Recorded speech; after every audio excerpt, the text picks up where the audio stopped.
या अय्युहल्लज़ीन आमनू सल्लु अलैहि वसल्लिमू तस्लीमा। अल्लाहुम्मा सल्लि अला सय्यिदिना मुहम्मदिन नबिय्यिल उम्मी व आलिहि व बारिक व सल्लिम अदद कुल्लि मालूमिन लक दाइमन अबदा।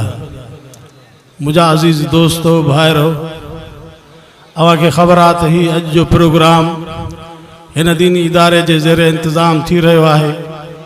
असांजे हिन इदारे में जा जेके फ़ुज़ला अल्हम्दुलिल्लाह अज फ़ारिग़ थिया, जेके हुफ़ाज़ किराम अल्हम्दुलिल्लाह जेके फ़ारिग़ थिया, उन्हनि जे मथड़नि ते अज दस्तार सजाई वई ऐं इन पुरमुसरत मौक़े ते ख़ुशीअ जे मौक़े ते इदारे वारनि तव्हां असांखे बि पंहिंजे ख़ुशीअ में शामिल कयो आहे। अल्लाह रब्बुल आलमीन खां दुआ आहे त अल्लाह तबारक व तआला असांजे हिन इदारे जे इन ख़िदमात खे मंज़ूर ऐं मक़बूल भी फ़रमाए ऐं अल्लाह तबारक व तआला उस्तादनि जे मेहनत खे, ख़ादिमनि जे ख़िदमत खे ऐं ॻोठ वारनि जे ताउन खे भी पंहिंजे बारगाह में शरफ़ क़बूलियत अता फ़रमाए। अज़ीज़ो, असुल इहो क़ुरान जो इल्मु आहे जेको असां इंसाननि खे इंसानियत जी तालीम ॾिए थो, जंहिंसां असां में इस्लाम जी तहज़ीब उजागर थिए थी, जंहिंमां असांखे हलाल हराम जी ख़बर पवे थी, जंहिंमां असांखे पंहिंजे पराए हक़ जी ख़बर पवे थी, जंहिंसां असांखे अदल ऐं ज़ुल्म जी ख़बर पवे थी।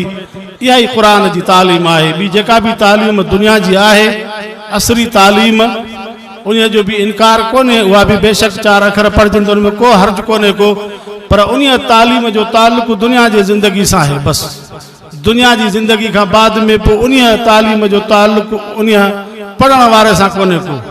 पर मुंहिंजे हज़ूर फरमायो सल्लल्लाहु अलैहि वसल्लम, पाण फरमायूं, मन क़राअल क़ुरान व अमिल बिमा फी उल्बिस वालिदाहु ताज यौमल क़ियामा ज़ौहु अहसन मिन ज़ौइ शम्स औ कमा क़ाल रसूलुल्लाह सल्लल्लाहु अलैहि वसल्लम।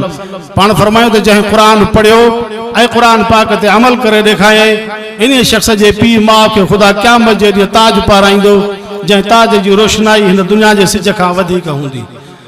हाणे मूंखे ॿुधायो त दुनिया जी कहिड़ी तालीम आहे जो उन जे हुसूल खां बाद में उन जे वालिदैन खे, अबे अमा खे एॾो वॾो एज़ाज़ मिले। इहा क़ुरान जी तालीम आहे। दुआ कयो त हर मुसलमान बच्चे खे अल्लाह तबारक व तआला पंहिंजे इन क़ुरान जे तालीम सां आरास्ता फ़रमाए ऐं तव्हां असां समूरनि खे, कलमे वारनि खे क़ुरान पाक जे मथां अमल जी तौफ़ीक़ अता फ़रमाए। पाण फरमायूं त क़यामत जे ॾियारे 4 टोला निजात हासिल कंदा, जहन्नम जी बाहि खां 4 टोलनि खे ख़ुदा निजात ॾींदो। हिकु उहे जेके क़ुरान पढ़ाईंदा हुआ, ॿिया उहे जेके पढ़ंदे पढ़ंदे दुनिया में हलिया विया, टियां उहे जेके क़ुरान ॿुधण वारा हुया, चौथा उहे जेके अहले क़ुरान सां मोहब्बत करण वारा हुया। दुआ कयो त अल्लाह ताला तव्हां असांखे अहले क़ुरान सां मोहब्बत नसीब फरमाए, उलमा जी मइयत नसीब फरमाए, आलिमनि जी संगत नसीब फरमाए। चवंदा आहिनि त अछो ॿधो कारे सां गॾु त रंग न मटाईंदो, पर आदत ज़रूर मटाईंदो। जेकॾहिं तव्हां असांजी बि संगत आलिमनि सां हूंदी, दीनदारनि सां हूंदी, अहले क़ुरान सां हूंदी, ज़िक्रुल्लाह करण वारनि सां हूंदी, ख़शियत ख़ुदाबंदी करण वारनि सां हूंदी, जंहिंजूं दिलियूं मारिफत इलाही सां मुनव्वर आहिनि, उन्हनि सां जेकॾहिं तव्हां असांजी संगत हूंदी त पोइ असां ते बि असरात उहे मुरतब थींदा। अल्लाह तबारक व तआला तव्हां असांखे हमेशह हिन दुनिया जे अंदरि इन दीनदारनि सां ताल्लुक़ क़ाइम करण जी तौफ़ीक़ अता फ़रमाए ऐं अल्लाह ताला असांखे इन क़ुरान पाक जे मथां अमल जी तौफ़ीक़ अता फ़रमाए ऐं इन्हनि दीनी इदारनि सां जिते क़ाल अल्लाह व क़ाल रसूल पढ़ियो वञे थो, उन्हनि इदारनि सां ताउन ऐं उन्हनि इदारनि जी मइयत असांखे बि नसीब फरमाए।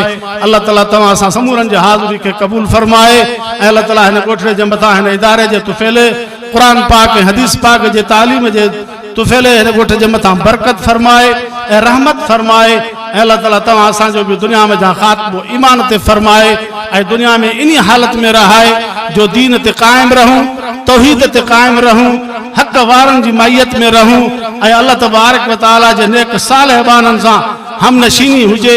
इन हालत में दुनिया में असांजो रहणु थिए ऐं जॾहिं दुनिया में लाॾाणो थिए त अल्लाह ताला हज़ूर जे लिवाउल हम्द जे हेठां क़यामत जे ॾींहुं उन अल्लाह साईं जे उन पैगंबर पाक पैगंबर जे हथनि में जेको लिवाउल हम्द हूंदो, उन झंडे हेठां ख़ुदा असां तव्हांखे बि जाइ नसीब फरमाए।